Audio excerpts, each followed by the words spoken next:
Hello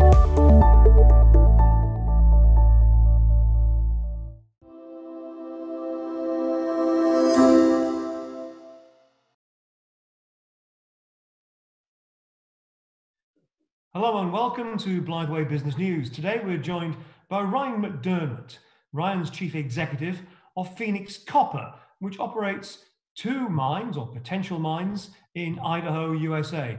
Ryan, let's start. Can you give us a quick overview of Phoenix Copper, please? You bet, Tim. Phoenix Copper was established in 2013 by a couple of our current directors, Dennis Thomas and Roger Turner. In 2015, they signed an option on our core Empire project in Idaho.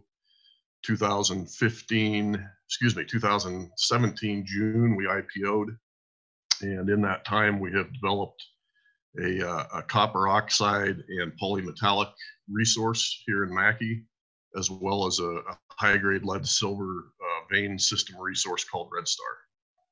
You mentioned you IPO'd, so you're listed on the AIM market here in London. You're also listed on the OTC market in New York. Is that right? That's correct. Okay, so you have the 2 operations, the Empire Pit and the Red Star project. People always say if you're looking for a new mine, look under an old mine. Let's start with the Empire Pit, because that was an old producing mine, wasn't it? Tell us a bit about that. It was at the turn of the century. It was an underground high-grade sulfide copper mine, and in 2017, after we IPO'd, our testing was focused on the upper reaches of that deposit, which is oxide copper. The deep sulfide potential still exists. We have yet to test it, but that is on our list of things to do. Okay, and then turning to Red Star, I think very recently you've done some drilling and you found a silver lead deposit. Tell us a bit more about that, please. We did. As you mentioned earlier, sometimes the best place to find a deposit is underneath, or in this instance, adjacent to a historic deposit. And in fact, that's what Red Star seems to be. It's a vein system associated with Empire, sits about 1,000 meters to the north, and it happens to be a higher grade silver and lead versus copper. So Ryan, turning back to the Empire open pit, I think you've recently announced you've done a kind of an updated resource statement looking at not only the copper, but gold and silver and zinc. Tell us a bit more about that, please. You bet. So up until late 2018, all the drilling in the Empire deposit had been focused on oxide copper, and drill holes were targeted based on oxide copper. So any of the precious metals and zinc that occurred within the copper resource did so because they happened to exist with copper that met all of the cutoff grade criteria for the resource.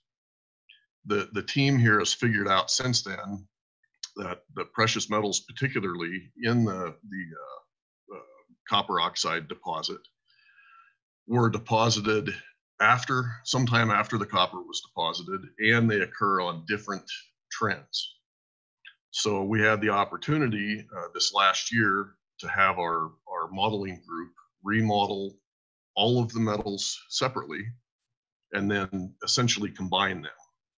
And what that resulted in is a polymetallic resource with significantly more gold, silver, and zinc, as well as some additional copper. That certainly opens up the possibility of examining the precious metal trends that we have and potentially expanding on those within that resource area. You said potentially, but potentially this could be transformational for Phoenix Copper, yeah? It certainly could be, as are most expansion programs. Ryan, you're operating out in Idaho, for the benefit of our European viewers. That's in the northwest part of the USA. Has there been much of an impact of the COVID-19 virus in Idaho and on the operation for you? No, there hasn't been a significant impact. Obviously, we are concerned about it. The local community is concerned about it.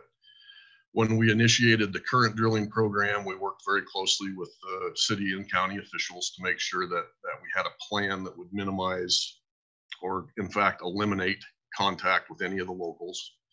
So we're certainly doing our part.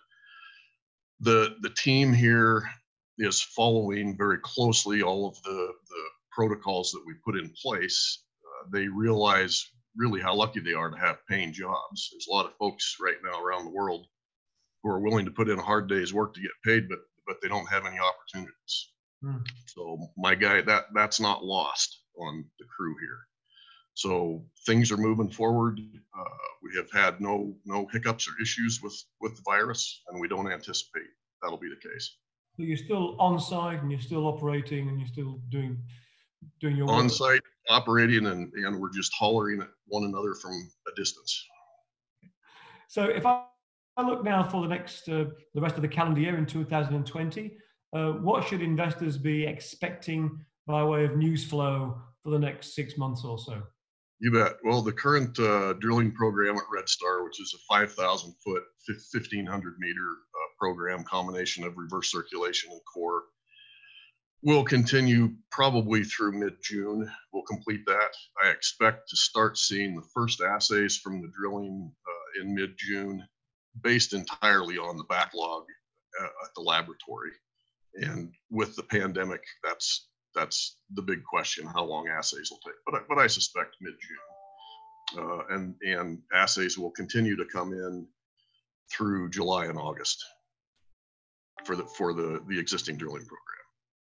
And as you get those assays coming back, you'll be undoubtedly updating the market with statements to the stock exchange and letting investors see what's happening. Yeah, that's right. We'll provide assay data as it comes in. Well, that was Ryan McDermott, Chief Executive of Phoenix Copper. Phoenix Copper is listed in London on the AIM market with the ticker PXC. Also listed in New York on the OTC market. Phoenix Copper at the moment has a market capitalization of only £9 million sterling. And as you heard from Ryan there, we're possibly scratching the surface on a very exciting copper, gold, silver, zinc asset in Idaho. That's it from Blythe Business News. Thank you for watching. See you again soon.